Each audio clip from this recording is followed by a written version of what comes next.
A woman doused in gasoline and set on fire will have another surgery tomorrow. Joey Helmich is in critical but stable condition at University Hospital's burn unit in Mobile. She was working at a Circle K in Pensacola when a woman doused her with gasoline and set her on fire last Wednesday. Another employee was burned while trying to put the fire out. Helmich's family says she'll likely have more surgeries after tomorrow. Betty McFadden is charged with attempted murder. Authorities say she was panhandling and told to leave the gas station, but she came back with a gas can and matches. She is scheduled to appear in court on Information now on a terrifying incident on I-95 where a man allegedly threatened to throw a baby off an overpass. Investigators say 35-year-old Raheem Murphy drove his ex-partner and her baby against their will to I-95 in Northeast Philadelphia yesterday morning. He then allegedly stopped the car and threatened to throw the baby, and then threatened to shoot a bystander who tried to take the baby to safety. Murphy is also accused of assaulting and injuring a state trooper before finally being taken into custody. He is now facing numerous charges, including kidnapping, aggravated assault, and assault on a law enforcement officer. Murphy is being held on $1.5 million bail. Two Atlanta men are behind bars in Fayette County after a laptop purchase with a stolen credit card leads to a car and foot chase in Peachtree City. As Fox 5's Doug Evans reports, store employees told police they recognized the shopper as someone who had ripped them off before. Police say 32-year-old Dontavius Marquez Parks flashed cash in a Peachtree City Best Buy store just minutes before buying a MacBook Pro computer. Investigators say store employees recognized Parks from previous shopping sprees in which he allegedly used a fraudulent credit card, and so they called police. The video showed him putting the cash away and paying by card again. Police would later learn Parks, who's from Atlanta, was wanted by law enforcement throughout Metro Atlanta. Was currently wanted by 7 other Metro Atlanta agencies for several felonies and multiple serious and violent felonies as well. An officer responding to the Best Buy spotted the car that employees had described, and before the officer could turn around, the driver hit the gas, accelerating to high speeds. Another officer, waiting for the speeding car, deployed stop sticks. As the driver started passing cars on the right, the car rolled over the stop sticks. Stop sticks hit! Stop sticks hit! And punctured all 4 tires. A new angle, an officer spots that car with flat tires speeding into a subdivision. The video shows at one point the passenger bailed, then the driver jumped out. The police search for them would last a couple of hours. Police charged Parks, who allegedly purchased the laptop with a bad credit card, with identity fraud and obstructing law enforcement. Again, he's wanted by 7 police agencies for a variety of crimes, some of them considered violent felonies. Police say they spotted Hines coming out of the woods near the subdivision.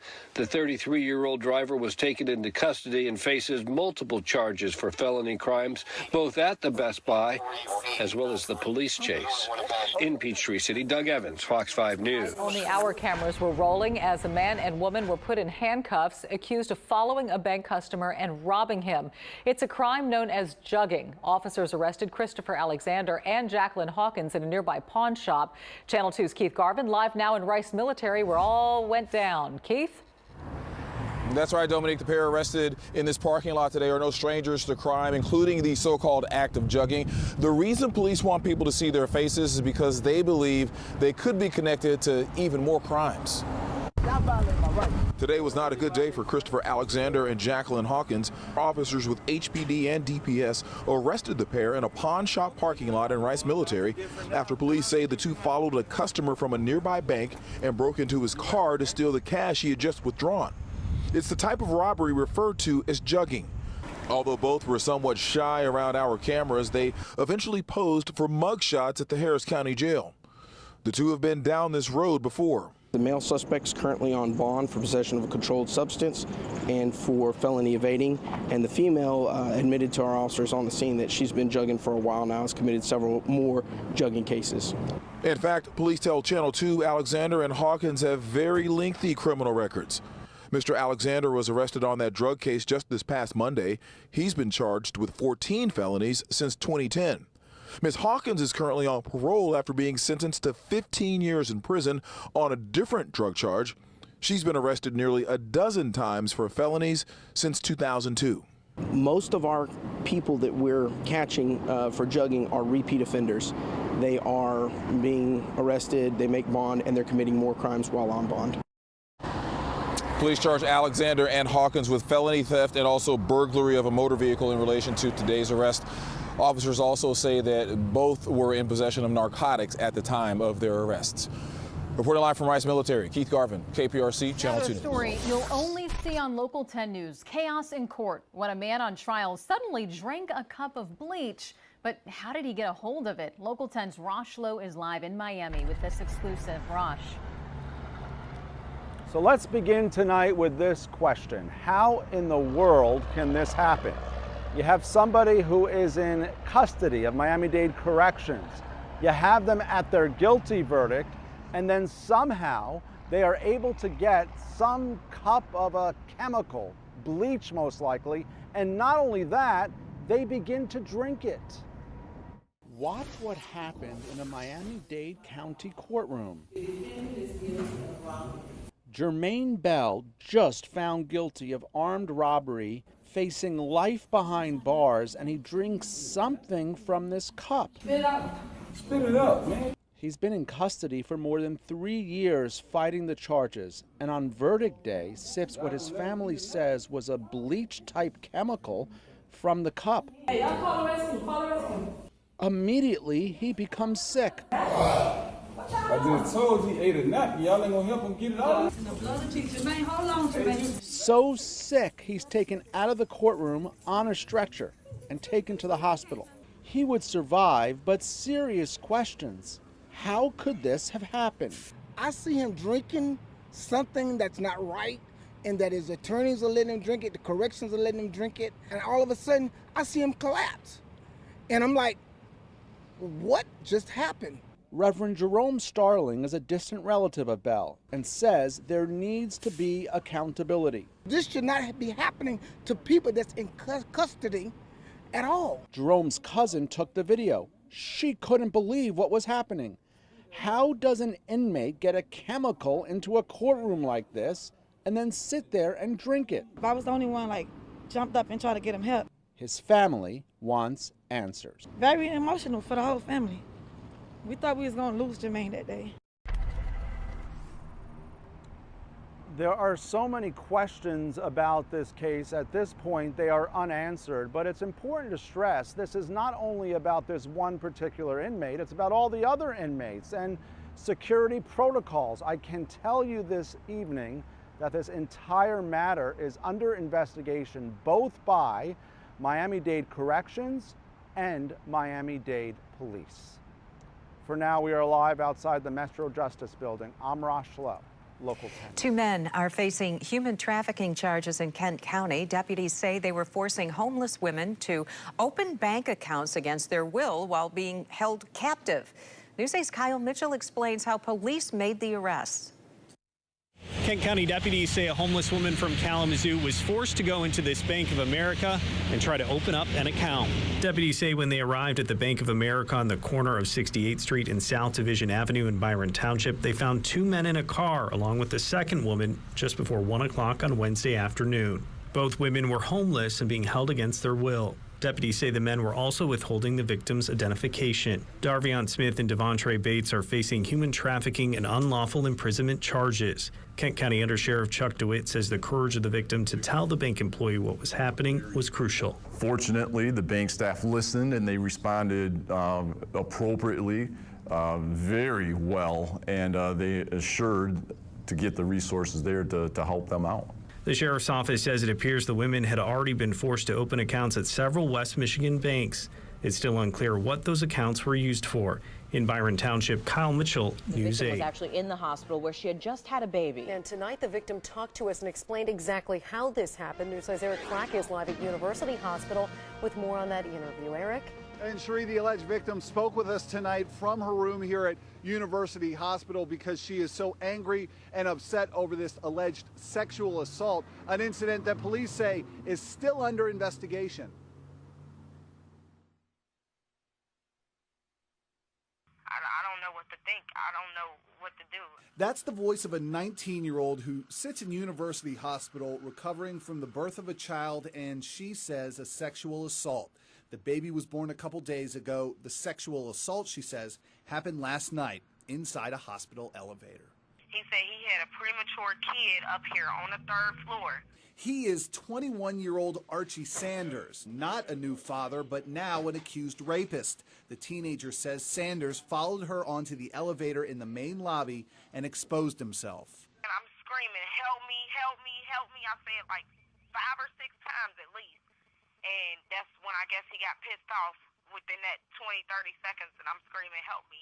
He had his hands around my throat, and he started choking me. And that's when he, you know what I'm saying, forced me down in the corner. She says Sanders forced her to give him oral sex, but when the elevator door opened minutes later to a police officer standing right there, Sanders was arrested. The most important thing to us is the welfare of the individual that was involved in this, so we are providing her with as much support as we can. But UC Police Chief Gene Ferrara says they're not finished investigating. There was a physical interaction. Exactly what that was, we're not sure yet. We know what her claims are. We're not saying they're false. We're saying we have to be able to prove them in court. Then they can do what they got to do, but I know that the man who done it to me was wrong, and I know I didn't deserve what I got. The teenager says she is outraged at not being taken at her word. It's showing out in anger, but really it's fear. I'm scared and I'm hurt. I just don't get how in the hell this could happen in a hospital. The suspect was charged with rape, arraigned this morning, and is being held on a $100,000 bond. He was charged with trespassing at Children's Hospital last year, although those charges were dismissed. The police chief tells me that he's checking to see if video from security cameras inside the hospital can help his investigators figure out exactly what happened. He said overall, crime is actually down both in the hospital and around the hospital. He says University Hospital remains a very safe place. Reporting live from University Hospital, Eric Flack, News 5. Santa Clara County's district attorney Lathan Johnson targeted at least 14 South Asian women and tore necklaces right off their necks. He was arraigned in court this morning. KRON 4's Amanda Hari explains the details of this case. The Santa Clara County district attorney tells me some of the women were injured during the robberies. They range in age from 50 to 73. Now the suspect faces up to 63 years in prison. Investigators say the crime started in June. They say over several weeks, 37-year-old Lathan Johnson of East Palo Alto targeted South Asian women, almost all wearing a sari, bindi, or other types of identifying attire in San Jose, Milpitas, Sunnyvale, and Santa Clara. So sad. Felt horrible for members of our Indian community, all of these Hindu women who were targeted, and just felt horrible for them and for their families, and then determined to do something about it. The Santa Clara County District Attorney Jeff Rosen says Johnson went to neighborhoods with large Indian populations or near Hindu temples. There, prosecutors say Johnson would tear necklaces off their necks and then speed away in a car. And was stalking all of these victims. They say in one case, a victim was walking with her husband down the street in Milpitas when Johnson walked up behind them, pushed the woman to the ground, and punched her husband in the face. Then he ripped a $1,000 necklace off her neck and drove away. 2 of the victims' wrists were broken during the struggle to try to keep their necklace from being taken. It's estimated Johnson stole a total of $35,000 worth of jewelry.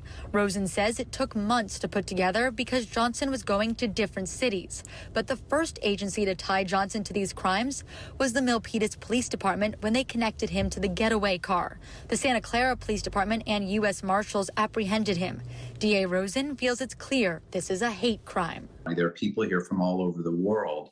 And yet this perpetrator, the 15 victims, were all Hindus, every single one of them. Hate crimes are incredibly serious because they are really a crime against 3. They're a crime against that individual victim, number 1. Number 2, they're a crime against every person in that individual victim's ethnic or religious community. And then number 3, it's really a crime against all of us as Americans who are entitled to fair and respectful treatment. Johnson's next court date is November 4th. The DA also added that they try to get the judge to require the defendant to go to educational classes about the victim's ethnic group. He says they not only want to hold the suspect accountable, but they also want to change their mind and heart. In San Jose, Amanda Harry, KRON 4 News. Released new video of the two men they say sucker punched a man in Brooklyn, which then led to his death 5 days later. It shows the men walking on Lexington Avenue. This is in the Bed-Stuyvesant section.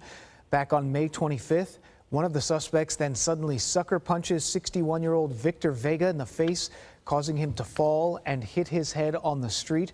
Police say the two suspects, who you can see on your screen there, then robbed that man and took off. Vega, the victim, was taken to an area hospital where he died 5 days later. If you recognize these suspects, maybe the clothes that they're wearing, anything to identify these individuals, please call Crime Stoppers. That number is 1-800-577-TIPS. It's been a long journey for loved ones of Egypt Covington, who was killed nearly 6 years ago inside her Van Buren Township home. And this week, they received the news that one of the three men charged in her murder agreed to plead guilty to the crime. Fox News' Dave Spencer caught up with her family tonight. And Dave, they must feel like they're just one more step closer to justice.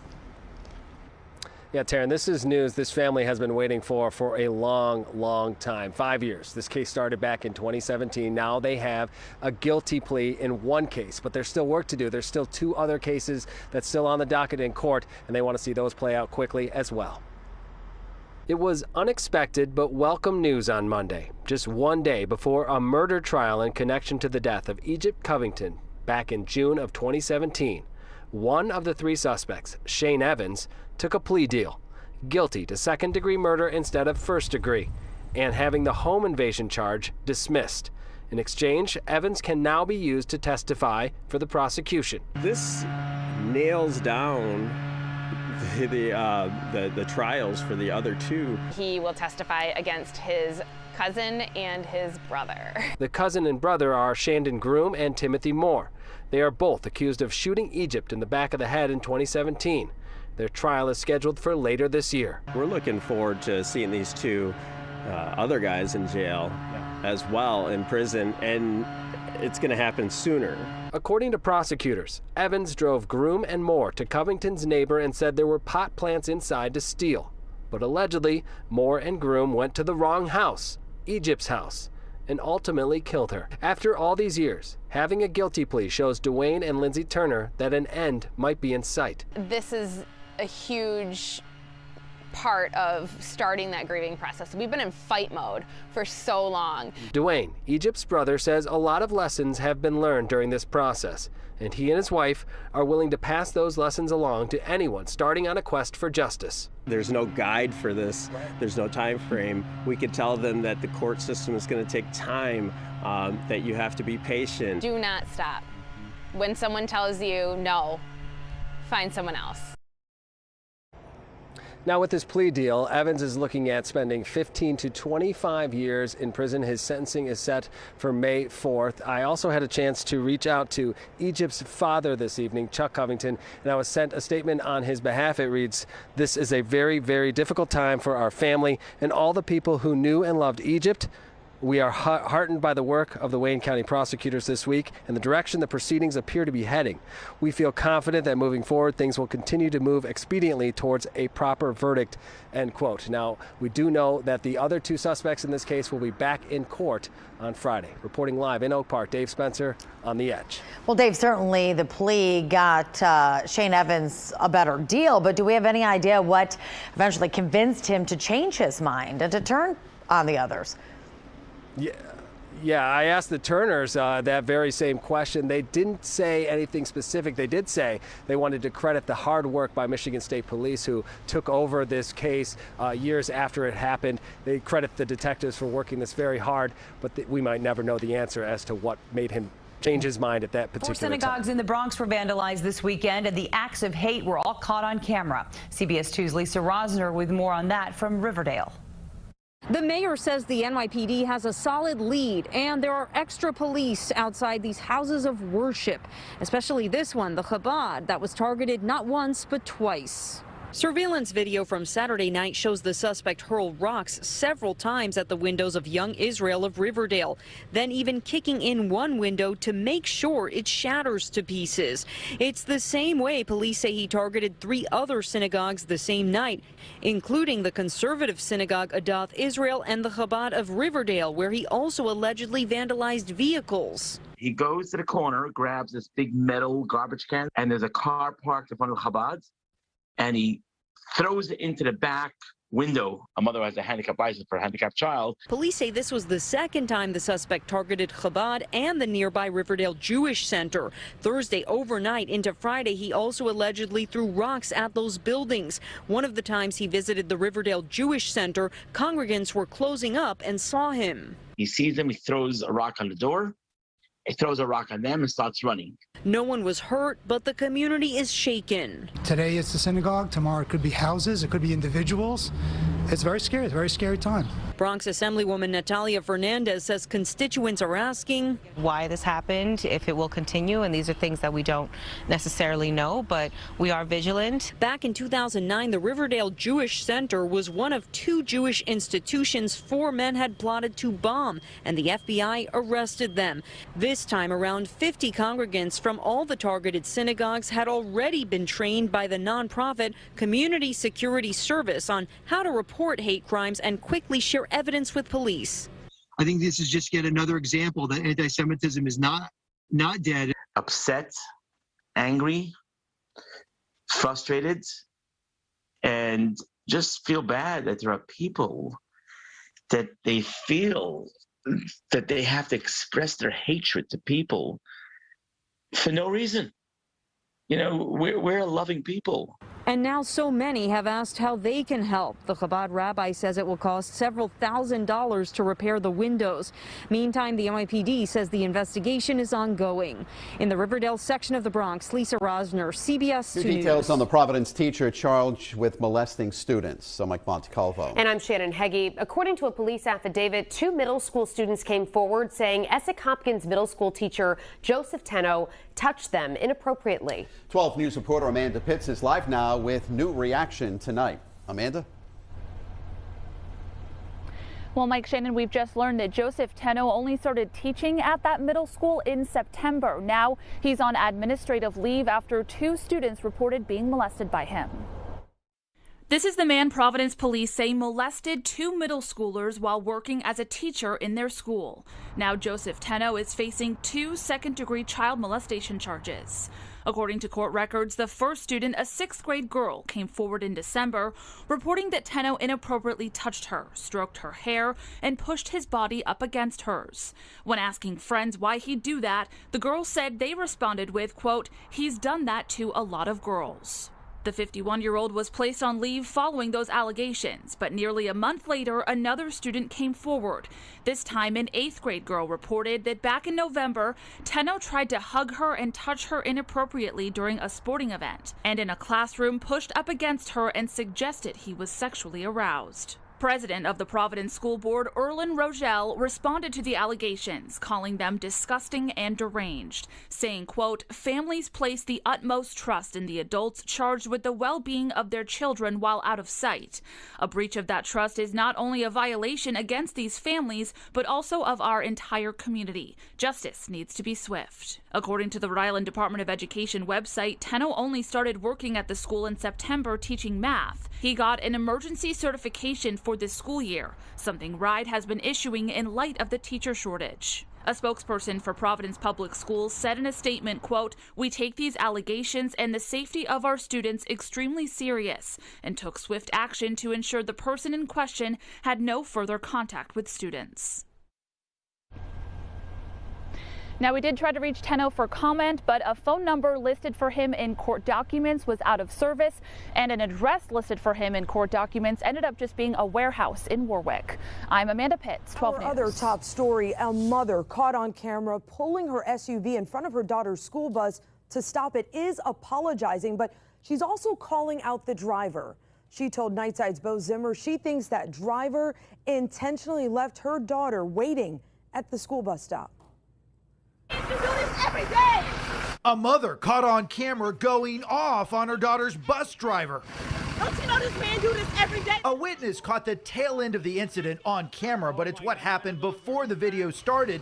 He says put kids and other drivers in danger. To see a car swerve around onto oncoming traffic and stop the bus like that, I had no idea what she was trying to do. First, of course, it's illegal to pass a school bus when the bus is stopped and has its stop arm out. Tonight, that mother is speaking out on camera for the first time exclusively to 10 News, apologizing for her actions, but also explaining what set her off. I hate that even had to happen in front of her or any other kids, but she know that that's not mom. She says she and her daughter were among the first to the bus stop Tuesday morning and were walking up to board when the driver intentionally left her daughter behind. The bus driver closed the door, looked over at me and my daughter, smiled, and drove off.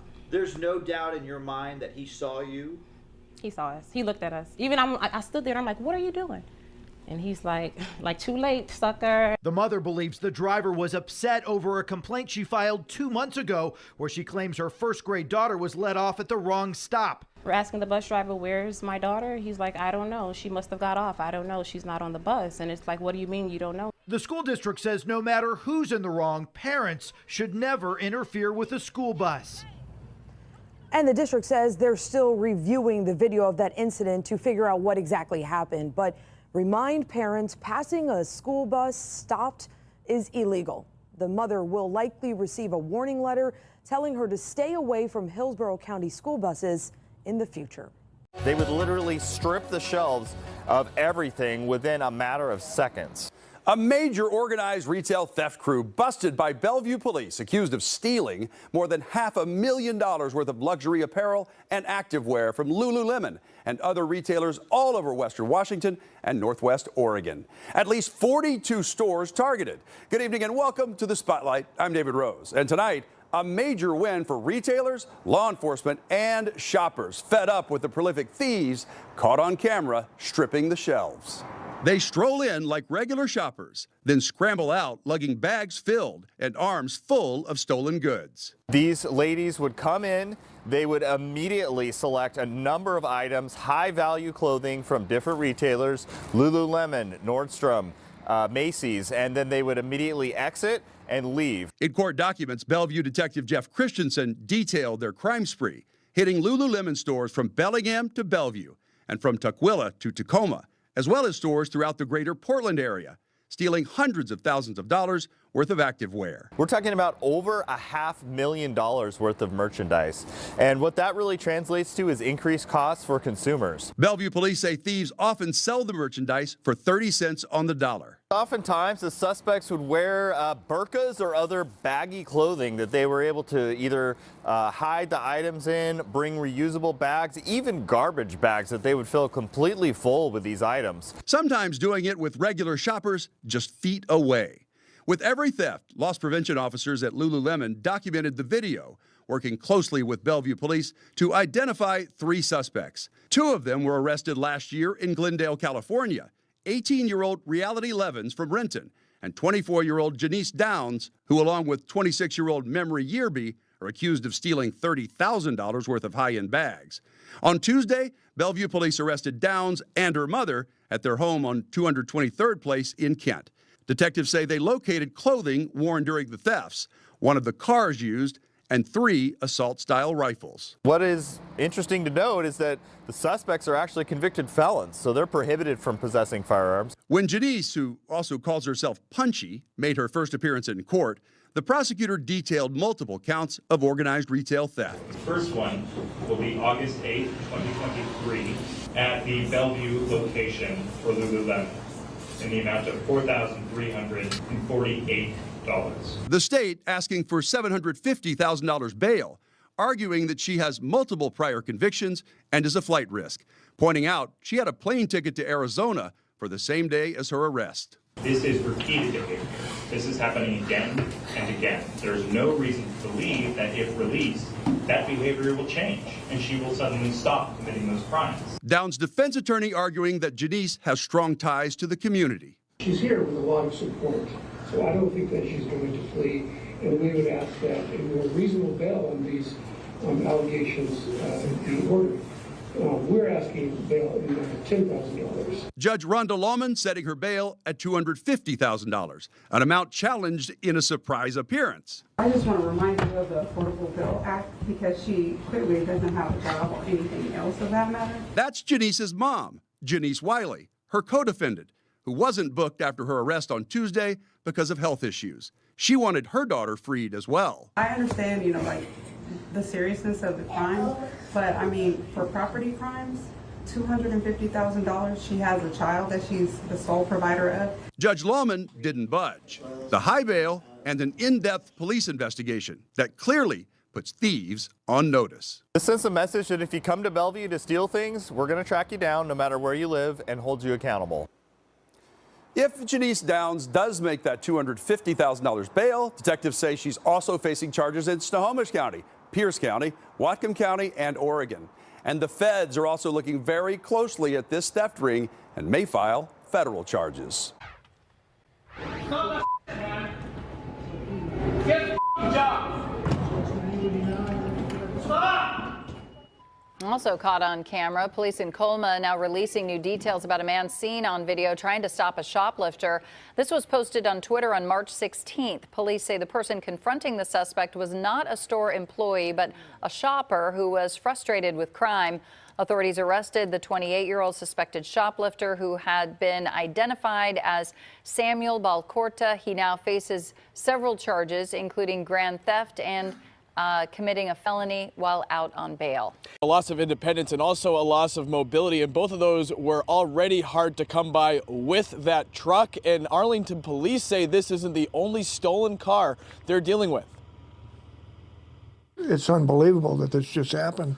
I always felt safe here, John Versakis has lived in this Arlington home for 25 years. His truck normally parked in the driveway, but tonight the spot is empty, stolen in the early hours of Saturday morning. I says, no way, the truck cannot be gone. I can't believe that. And I looked and it was gone. So we were just panicking like crazy. Google Street View captured his light blue Honda Ridgeline parked in its usual spot in front of his Gordon Road home. His doors were locked and car keys still at the house. Now Arlington police confirm they're looking for the truck and for those responsible for other break-ins in the area. You feel violated very bad. And I get very paranoid. I mean, what's the next step? Are they going to break in the house? John doesn't get around as well as he once used to when he served in the Army on the DMZ in Korea back in the 70s. Now things are even tougher because his specialized walker wheelchair like this one was in the truck and also stolen. Now trying to figure out how to get to his doctors at the VA and everywhere else on his own. I'm very depressed, because I had it all paid off for. And I'm on a budget because I've been out of work. I'm on a medical. I don't know what I'm going to do if I don't get the truck back. Now, Arlington police say another car was stolen just a few streets away from here the very next day. If you know anything about these break-ins in this area, you should give Arlington police a call. We're live in Arlington this evening. I'm Peter Iliopoulos, WCVB News Center 5.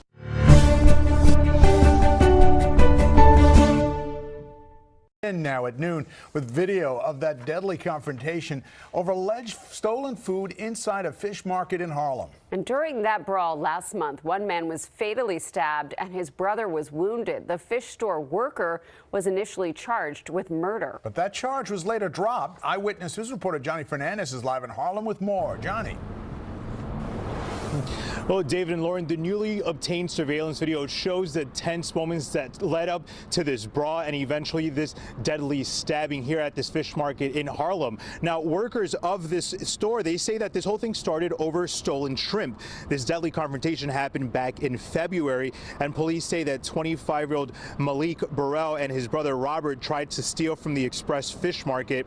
And in this video, you can see employees pushing out one of the men. The brothers return, and that's when things got out of hand. The men started throwing stools at the workers, and the brawl escalates until one of the workers grabs a knife. Police say that Malik and Robert Burrell both were stabbed, and Malik did not make it. The family says Robert was at the market to pick up food to celebrate his brother's birthday, and he had no reason to steal from the store. Burrell right now is facing assault and burglary charges, and as for the employee, 34-year-old Junior Hernandez, like you guys said, he originally was facing murder charges. charges, but the Manhattan DA did drop those charges. As of right now, he is still facing assault charges as prosecutors continue to investigate whether his actions were justified.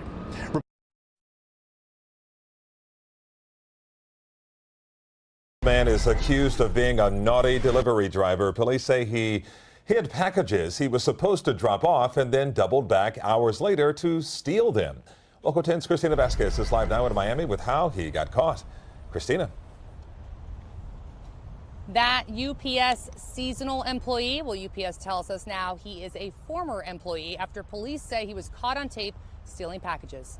You know, it's a shame. You got arrested for grand theft. You got a chance, you're 18 and you got a chance to work, and then you go and allegedly do something pretty stupid, stealing the packages. This is 18-year-old Emmanuel Regin finding himself in court at the receiving end of a scolding by Judge Mindy Glazier after police say he was caught on camera stealing UPS boxes containing electronic devices to include Kindles, a Surface Pro tablet, and iPad 7. It all went down here, a company located at 512 Northeast 190th Street. Regin was working with UPS as a seasonal employee, and police say while he was helping the full-time driver unload more than 5,000 packages, he snuck 3 packages under and in nearby dumpsters.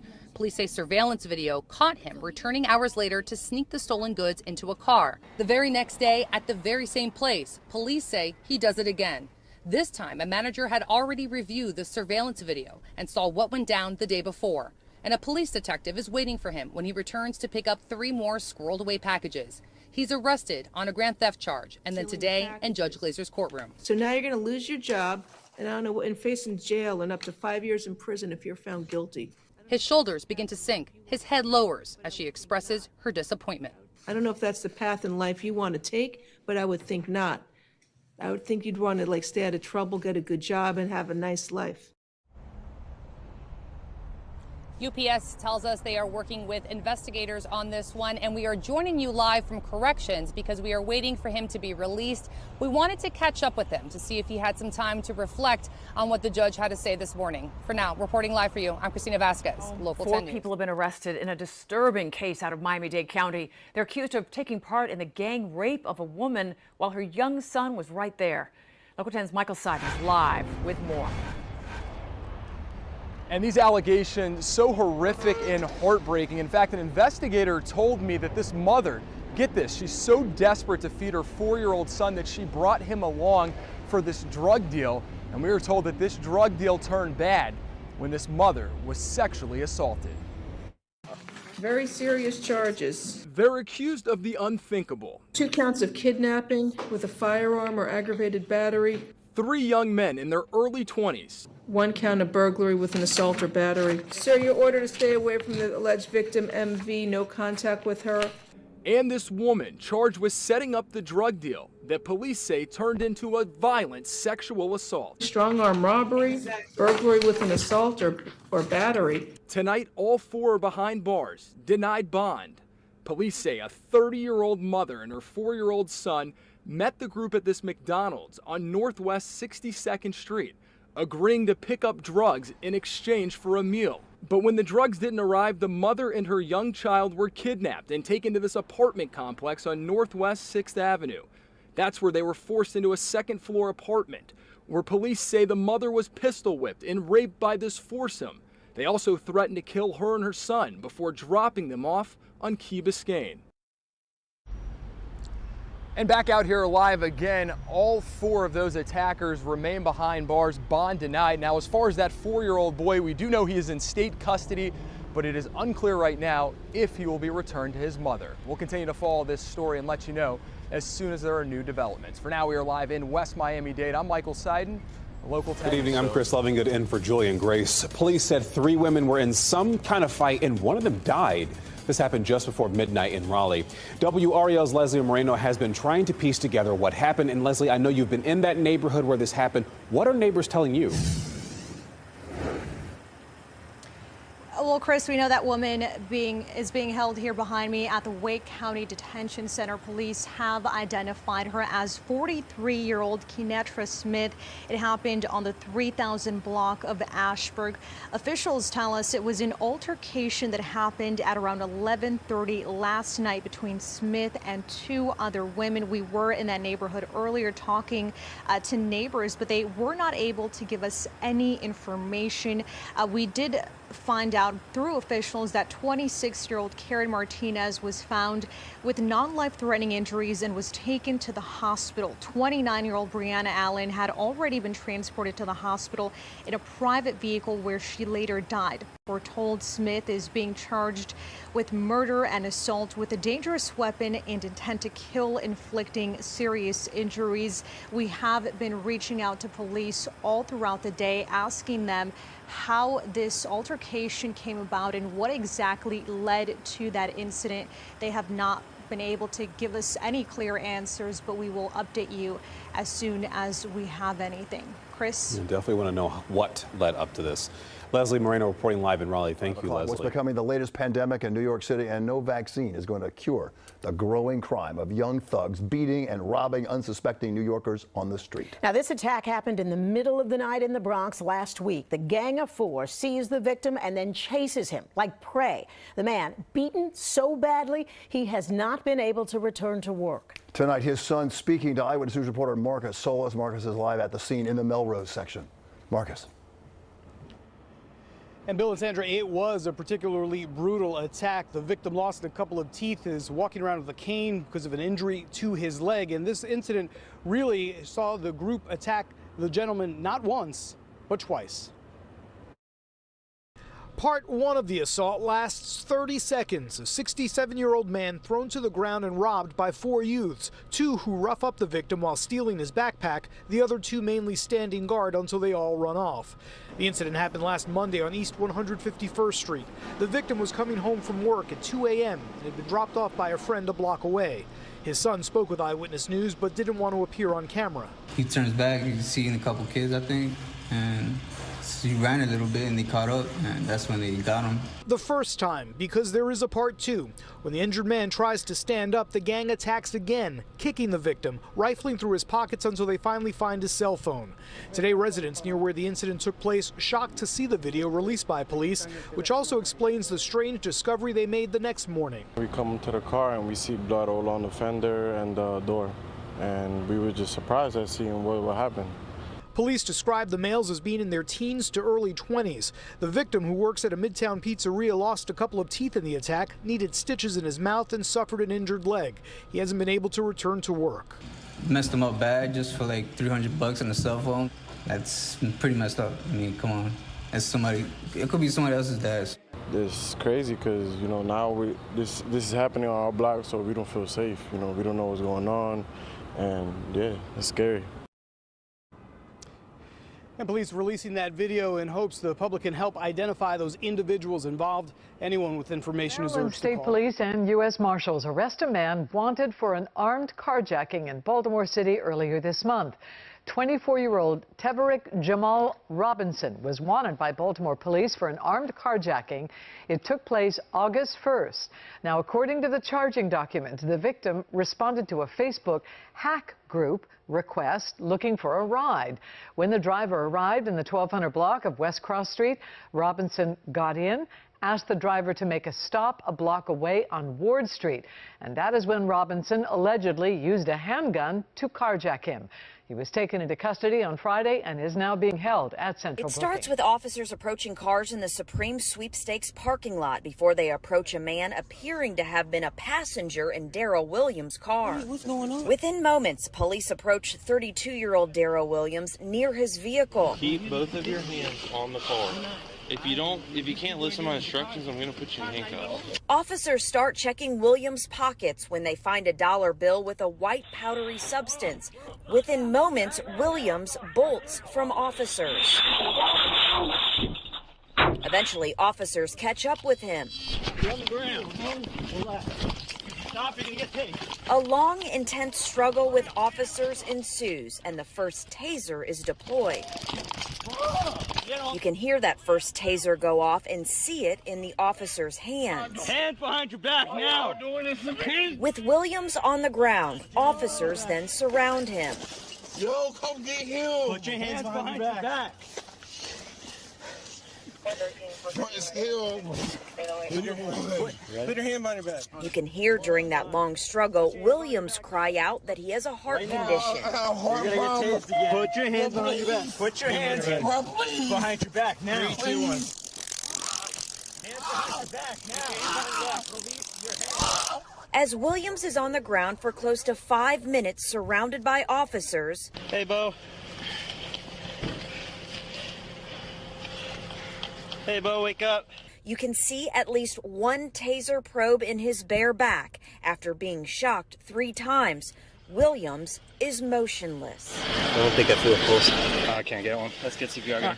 For several minutes, officers try CPR on Williams. He was pronounced dead at a hospital an hour later. Deadly gun violence erupting in the East Village. A gunman walked into the lobby of a NYCHA complex last night and opened fire on 2 men, killing one of them. The gunman still on the loose this noon. 21-year-old Jaden Stokes died from his injuries. Eyewitness News reporter Johnny Fernandez spoke to Stokes' father. Police say that this double shooting is still under investigation. They say that the victims, they were walking into this elevated building right here, and when they walked in, they waited for the elevator, and that's when shots rang out. For Antoine Stokes, the news of his son's death is heartbreaking. My son was coming home from work, minding his business, and you gunned him down in cold blood. I just need you to turn yourself in. That was my son. You killed me. You took a piece of me. 21-year-old Jaden Stokes was one of the 2 people that were shot at this NYCHA apartment building on East 12th Street.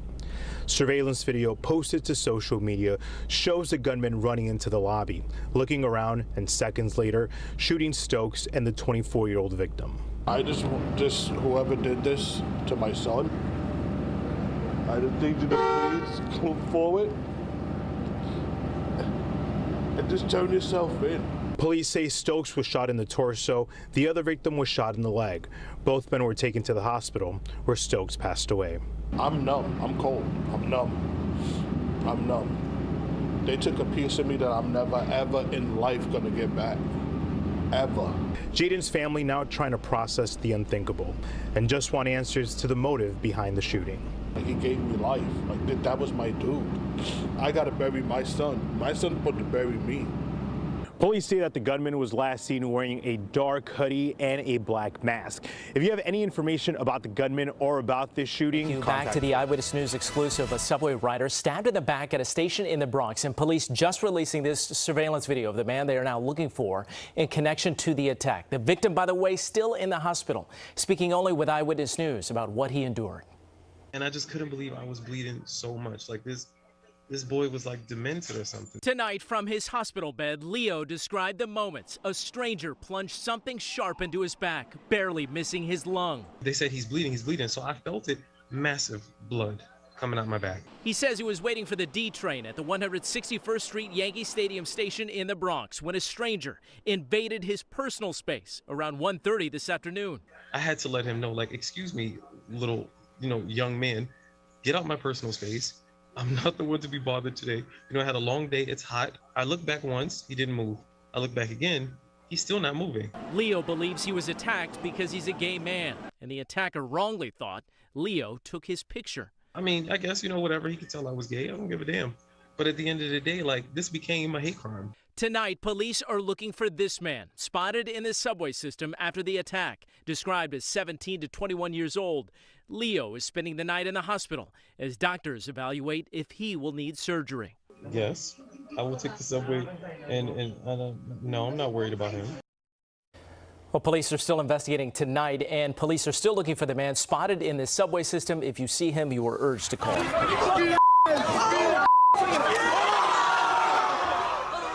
New video just into our newsroom shows a St. Cloud police officer being roughed up, slammed onto the ground by a student.